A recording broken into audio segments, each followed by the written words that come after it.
Hello and welcome to our channel.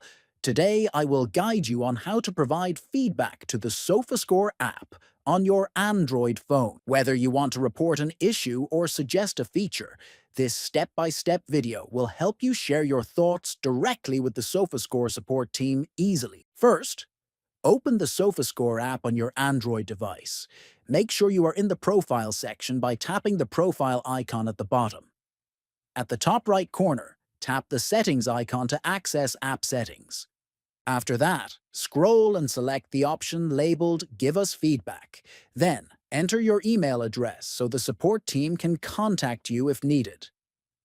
Write a clear description of your issue or suggestion in the provided text box. This helps the team understand your feedback better. Optionally, you can upload a screenshot to illustrate your point more effectively. Finally, tap the Submit button to send your feedback directly to SofaScore. Thank you for watching. Now you know how to easily send feedback to SofaScore from your Android phone.